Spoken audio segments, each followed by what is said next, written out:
Purple news के news room से मैं हूं आपके साथ नदीम अकरम। उत्तर प्रदेश में जो क्राइम ग्राफ है वो लगातार बढ़ता जा रहा है।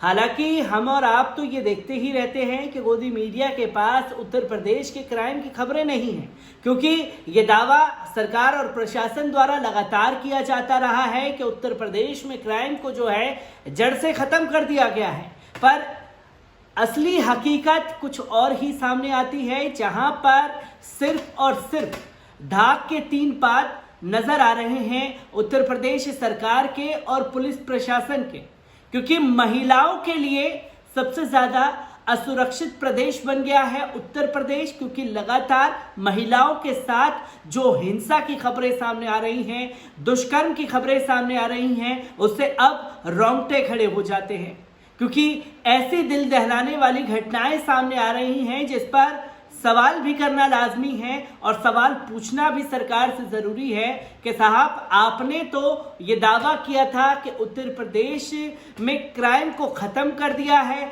आपने तो अपराधियों के दिलों में अपना खौफ बैठा दिया है। इतना ठोको नीति के तहत उत्तर प्रदेश में अपराधियों को ठोका है कि अब उनका कलेजा कांपता है अपराध को अंजाम देने में।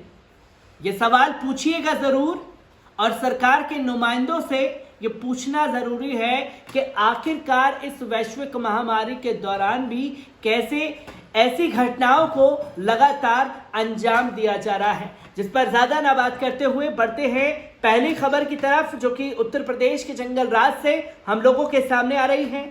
मुरादाबाद में 5 दिन से लापता युवक की हत्या, तालाब के किनारे शव मिला है। आपको बता दें कि मुरादाबाद के मझौला थाना क्षेत्र के जयंतीपुर मीनानगर निवासी युवक घर से लापता हो गया था।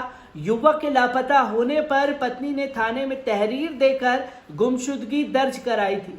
युवक का शव डिलारी थाना क्षेत्र काजीपुरा वजीरपुरा के गांव स्थित तालाब के किनारे पड़ा मिला। पुलिस ने मामले की जांच शुरू कर दी है। मंझोला थाना क्षेत्र के जयंतीपुर मीनानगर में इरशाद पत्नी आसिफ व 4 बच्चों के साथ किराए के मकान पर रहता था। वह मूल रूप से ठाकुर द्वार का निवासी था। पति पत्नी दोनों पर जिले के अलग अलग थाना क्षेत्र में मुकदमे भी दर्ज हैं। 6 मई की शाम को इरशाद अपनी पत्नी से ये कहकर निकला था कि वह डिलारी थाना क्षेत्र के सिपाही गत्थर गांव निवासी मुमताज और पतली से मिलने के लिए जा रहा है। पति के नहीं लौटने पर आसिया ने मुमताज को फोन लगाया। उसने इधर उधर की बात करते हुए फोन काट दिया। आसिया ने गुमशुदगी की रिपोर्ट दर्ज करा डाली। डिलारी थाना पुलिस की काजीपुरा वाजिदपुर गांव के तालाब के किनारे युवक के शव के पड़े होने की सूचना मिली। अज्ञात शव मिलने के बाद जानकारी मझौला थाना पुलिस को दी गई। मझौला थाना पुलिस आसिया को लेकर डिलारी थाने पहुंची। आसिया ने शव की पहचान उसके पति इरशाद के रूप में की। डिलारी थाना प्रभारी ने बताया कि पत्नी ने जिस मुमताज पर हत्या की आशंका जताई है वे घर से लापता है। शव के गले में गमछा बंधा मिला है। शव का पंचनामा भरकर पोस्टमार्टम के लिए भेज दिया गया है। वहीं इस मामले की जांच अब मझौला पुलिस के द्वारा की जा रही है। इसी के साथ साथ पुलिस के अनुसार इरशाद की पत्नी आसिया की मुलाकात मुमताज और पतली से लगभग 1.5 साल पहले जेल में हुई थी। दोनों चोरी और डकैती के मामले में कारागार में बंद थे।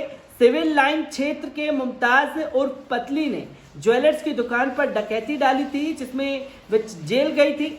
वहीं इरशाद और उसकी पत्नी आशिया ठाकुर द्वार में रहते थे, लेकिन इन दोनों को अपने मालिक के घर डकैती डालने के आरोप में जेल में भेजा गया था।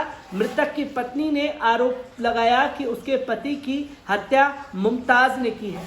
तो किस तरीके से मुमताज हत्याकांड में अगर पहले से पुलिस प्रशासन जाग जाता तो आज इरशाद की जान नहीं जाती, क्योंकि जो तस्वीरें सामने आई उसमें साफ तौर पर कहीं ना कहीं ढीला रवैया पुलिस प्रशासन का रहा। पत्नी चक्कर लगाती रही पर पुलिस प्रशासन जागा नहीं, और जिसके अंत में 5 दिन बाद जो है इरशाद का शव नहर किनारे मिलता है। तो वहीं दूसरी खबर जो सामने आ रही है उत्तर प्रदेश के जंगल राज में, जहां नकली शराब पीने से 24 से ज्यादा लोगों की मौत हो गई है। जहरीली शराब से कोहराम मचा हुआ है अंबेडकर नगर, आजमगढ़ और बदायूं में। आपको बता दें कि प्रशासन के लाखों दावों के बावजूद उत्तर प्रदेश में जहरीली शराब का धंधा थम नहीं रहा है। त्रिस्तरीय पंचायत चुनाव के दौरान कई जिलों से घटनाएं सामने आने के बावजूद वे नहीं चेती। इसी निष्क्रियता के चलते अंबेडकर नगर, आजमगढ़ और बदायूं में कोहराम मचा हुआ है। अंबेडकर नगर में जहां 16 लोगों की मौत हो गई है, वहीं आजमगढ़ में 6 लोगों की जान चली गई है। बदायूं में भी 2 युवकों की मौत हुई है। सोमवार शाम से शुरू मौतों का सिलसिला मंगलवार को भी नहीं थमा। अब भी कई लोग मृत्यु से संघर्ष कर रहे हैं। अंबेडकर नगर की घटना को आबाकारी विभाग ने गंभीरता से लिया है। इस मामले में आबाकारी निरीक्षक सहित 4 लोगों को निलंबित करके जांच की जा रही है। आजमगढ़ में भी जहरीली शराब पीने से 6 लोगों की 48 घंटे के अंदर मौत हो गई है। मृतक राजेश, सोनी, लालता व मुन्ना व पिंटू, रिंकू, निषाद व त्रिभुवन शामिल हैं, जबकि मित्तूपुर गांव के रामशोर व उसराह गांव के अंबेडकर नगर के रवि निजी अस्पताल में भर्ती हैं। रवि ने पुष्टि की है कि उन लोगों ने एक दिन पूर्व शराब ठेकेदार मोती से लेकर शराब पी थी। जैतपुर थाने के मखदुमपुर गांव के सेवानिवृत्त सूचना अधिकारी राम सुभाग चौहान के घर पड़ोसी अमित चौहान, महेश चौहान, जयसराज चौहान और बगल गांव शिवपाल के सोनू चतुर्वेदी ने एक साथ बैठकर शराब पी थी। शाम ढलते अमित चौहान की मौत हो गई, जबकि अन्य की हालत बिगड़ गई। परिवारजन उन्हें लेकर नागपुर सीएचसी पहुंचे, जहां पर इलाज न होने पर जलालपुर के एक निजी अस्पताल में भर्ती कराया गया है। सोमवार को ही सेवानिवृत्त अधिकारी राम सुभाग, महेश चौहान, सोनू चतुर्वेदी और मंगलवार को जयसराज चौहान की भी मौत हो गई। महेश चौहान की 8 मई को ही शादी हुई थी। ग्रामीणों के मुताबिक मखदुमपुर के ही योगेंद्र चौहान, हरिराम और अजीत की भी शराब पीने के चलते हालत बिगड़ गई। तीनों को अस्पताल में भर्ती कराया गया है। इसी थाने के 14 प्राश गांव के रवि और सुहागपुर के लल्लन सिंह की भी शराब पीने से मौत हो गई है। कटका थाने के महिंदपुर गांव के भी जहरीली शराब ने कोहराम मचाया हुआ है। यहां के श्याम सिंह की भी मंगलवार को मौत हो गई, जबकि इनके भाई राजेश सिंह और संजय सिंह की भी हालत गंभीर बताई जा रही है। जहां इस वक्त उत्तर प्रदेश में कोरोना की वैश्विक महामारी तेजी से फैल रही है, तो वहीं नकली शराब और जहरीली शराब पीने से भी लोगों की मौत का आंकड़ा बढ़ रहा है। और इन आंकड़ों में जो दुर्गति हो रही है शवों की, उसकी भी तस्वीरें लगातार सामने आ रही हैं। एक तो वैश्विक महामारी के दौरान तस्वीरें सामने आ रही हैं, और साथ ही साथ जो जहरीली शराब पीने से लोग मर रहे हैं। शमशान घाट में जगह नहीं बची है, तो जहां तहां शवों को जलाया जा रहा है, और जब शवों को जलाया जा रहा है तो उनकी जो लाश है उन्हें कुत्ते नोचते हुए नजर आ रहे हैं। ये भी उत्तर प्रदेश से तस्वीरें हर बार सामने आ रही हैं, और कल जो बक्सर से तस्वीर सामने आई उस पर भी सवाल खड़े हुए कि आखिरकार इतनी तादाद में जो शवों को बहाया जा रहा है, ये शव उत्तर प्रदेश से आए हैं, जो कि बिहार प्रशासन का लगातार ये दावा चल रहा है। तो सोचिए कि किस तरीके की भयावह स्थिति कोरोना काल से है, और जहरीली शराब पीने से उत्तर प्रदेश में लोग मर रहे हैं। तो वहीं आप लोगों को तीसरी खबर से रूबरू करा दूं कि रायबरेली में नहर किनारे एक महिला का निर्वस्त्र शव मिला है। सीमा विवाद में 4 घंटे पुलिस उलझी रही।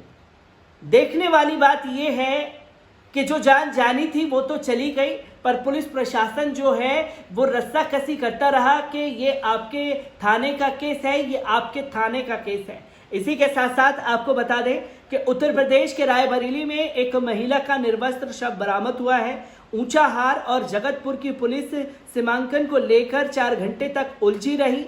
पुलिस की ये कारगुजारी चर्चा का विषय बन गई है। ग्रामीणों की मदद से रस्सी के सहारे शव को नहर से बाहर निकाला गया। शव से दुर्गंध आ रही थी। पानी में पड़े होने की वजह से शव फूल गया था पुलिस ने शव को पोस्टमार्टम के लिए भेजा है, साथ ही छानबीन कर अग्रिम कार्रवाई की जाएगी।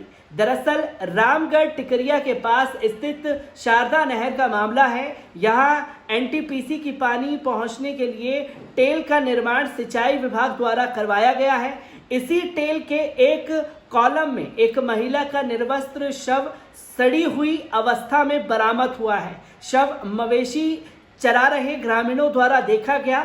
इसकी चर्चा होने पर ऊंचाहार तथा जगतपुर की पुलिस मौके पर पहुंची। 4 घंटे तक लगातार सीमांकन का विवाद चलता रहा। इसके बाद रामगढ़ टिकरिया तथा इटोरा बुजुर्ग के लेखपाल और राजस्व निरीक्षक को मौके पर बुलाया गया। काफी खेतों की पैमाइश करने के बाद लेखपालों में आपसी सामंजस्य नहीं बना। एक लेखपाल इटोरा बुजुर्ग के ऊंचाहार क्षेत्र बता रहा था तो दूसरा रामगढ़ टिकरिया जगतपुर बता रहा था। काफी खोजबीन के बाद भी सीमांकन विवाद नहीं बन पाया है। ग्रामीणों की मदद से रस्सी के सहारे शव को नहर से बाहर निकाला गया है। ये उत्तर प्रदेश पुलिस प्रशासन का हाल है, जहां एक निर्वस्त्र महिला का शव वहां पड़ा रहता है, पर सीमा विवाद को उलझाने के लिए 4 घंटे तक पुलिसकर्मी जो हैं शव को बाहर तक नहीं निकालते हैं। ये हाल है पुलिस प्रशासन का उत्तर प्रदेश में, जिस पर बार बार सवाल खड़े हो रहे हैं। तो वहीं एक और हैरान कर देने वाला मामला जो है वो सीतापुर से सामने आ रहा है, जहां देवर ने अपना आपा खो दिया और भाभी पर अपनी ताबड़तोड़ गोलियां बरसा दी हैं। उत्तर प्रदेश के सीतापुर जेल में मंगलवार शाम को मामूली कहासुनी पर महिला को उसके ही देवर ने गोली मार दी। गनीमत रही कि गोली उसके बाएं हाथ कोहनी पर के पास लगी। बताया जा रहा है कि महिला का देवर से किसी बात को लेकर विवाद हो गया था। विवाद होने के दौरान से ही घायल महिला के पति ने यूपी डायल 112 को खबर की। मौके पर पहुंची पुलिस ने पहले इलाज कराने फिर मुकदमा लिखने की सलाह दी। पीड़िता का जिला अस्पताल में भर्ती कराया गया है और उसका वहां इलाज चल रहा है। मामला खेराबाद के टकरिया गांव का है। यहां के निवासी रामहेत राठौर की पत्नी ममता व देवर बैजनाथ से किसी बात को लेकर विवाद हो गया था। घायल ममता ने बताया कि उसके पति 3 भाई हैं। खेत में यूक्ले टिपिनिस के 11-12 पेड़ लगे हुए हैं। इन पेड़ों के बीच से होकर हाई टेंशन लाइन निकली है। शाम 4 बजे के दौरान बिजली कर्मी उनके दरवाजे आए थे, पेड़ कटवाने को कह रहे थे। पेड़ों की कीमत किसी एक के बैंक खाते में बेच देने को कह रहे थे। इसी बात पर बैजनाथ ममता से उलझने लगा और गाली गलौज करने लगा। ममता के विरोध पर वे अवैध तमंचा निकाल लाया और सीधे फायर कर दी। ममता ने बताया कि उसकी गोली जो है बाएं हाथ में लगी। इस दौरान मौके पर खड़े लोग बैजनाथ के हाथ में तमंचा देख इधर उधर हो गए। आरोप है कि इससे पहले भी कई बार बैजनाथ उससे मारपीट कर चुका है। मामले में कहा जा रहा है कि ममता ने कहा कि उसके 2 बेटी और 1 बेटा भी है। तो सोचिए, घरेलू विवाद में एक छोटी सी बात पर जो देवर है वो गोलीबारी पर उतर आया और पुलिस उसे गिरफ्तार कर लेती है। इसी के साथ साथ जो हैरान कर देने वाली उत्तर प्रदेश से 4 क्राइम की खबरें सामने आई वो वाकई दिल दहला देने वाली है।